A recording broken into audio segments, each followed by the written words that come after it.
está perguntando se então seria errado usar o tetragrama. Não é errado. Para conversar com o Criador, tá? Foi até bom isso que a Jéssica falou. Por exemplo, quando nós queremos atributo de misericórdia do Criador, nós devemos usar o nome Yahuwah, que é o nome dele, tá? Porque está relacionado a atributos de misericórdia, entendeu, Jéssica? Tá?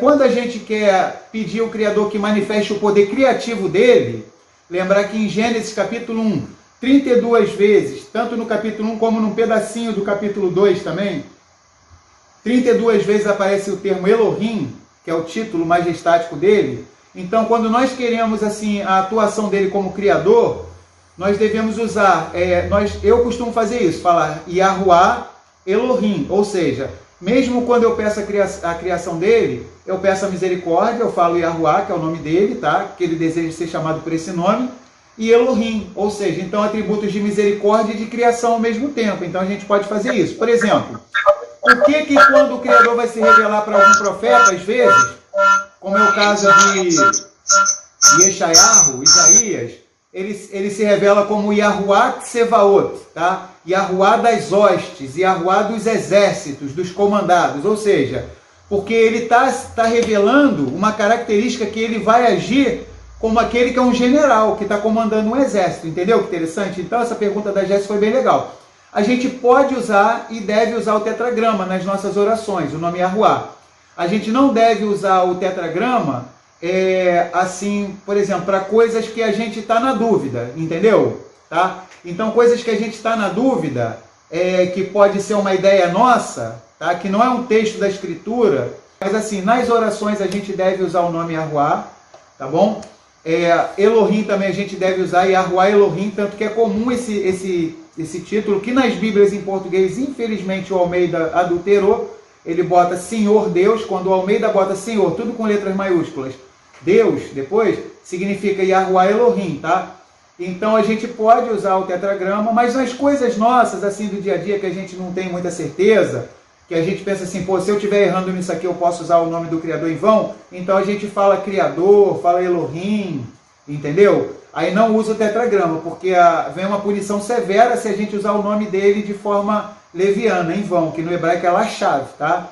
E lembrar que esconder o nome do Criador também é lachave, é para vaidade, para falsidade. Então os nossos irmãos queridos da casa de Judá, que escondem o tetragrama, que escondem o nome Yahuwah, eles estão usando em vão, eles estão fugindo de usar o nome em vão e acabam usando em vão, no que escondem, porque em vão, no hebraico é lachave, é para vaidade, falsidade, de modo que se torne nulo ou caia no esquecimento, tá? Vai. A Elisângela está perguntando, então não posso falar Adonai?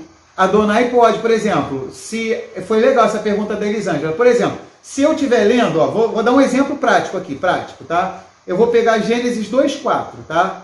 Então, Gênesis 2:4, que é a primeira vez que aparece tetragrama. Eletoldot Hashamayim Vehaaretz Behibaream Beyom Asot Yahuwah Elohim Eretz Veshamayim. Então aqui, Elisângela, apareceu Yahuwah. Eu estou vendo aqui Yud Rei Vav Rei. Então aqui eu não posso pronunciar Adonai. Entendeu que interessante?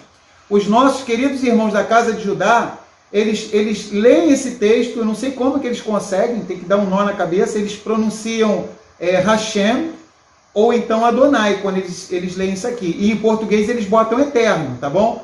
Agora, aqui, quando aparece o tetragrama, eu não posso substituir ele por Adonai, nem por Hashem, nem por eterno. Mas quando eu me refiro ao Criador, por exemplo, no dia a dia, a gente pode falar Criador, isso, Adonai, o eterno, não tem problema. O problema é substituir o tetragrama por esses nomes, que são eufemismos, são circunlóquios, tá? Então, Elisângela, pode usar, tá? Porque tem dois extremos, tá? Tem um extremo, a pergunta da Elisângela foi ótima, tem um extremo de pessoas que escondem o nome, que são os nossos queridos irmãos da casa de Judá, que a gente tem que orar por eles, tá? São nossos irmãos do mesmo jeito, como a casa de Efraim tem os erros dela, Judá também tem. Não vão deixar de ser nossos irmãos por causa disso, então eles escondem o nome. Aí tem o outro extremismo, pessoas que descobrem o nome, que até quando aparece Adonai na Torá, o que acontece? Acha que a pessoa não pode, mas na Torá aparece. E se a pessoa se refere a uma coisa do dia a dia, falando Adonai, aí querem recriminar. Então pode sim falar no dia a dia, sendo que não pode substituir o nome sagrado por esses daí, tá? Por Adonai.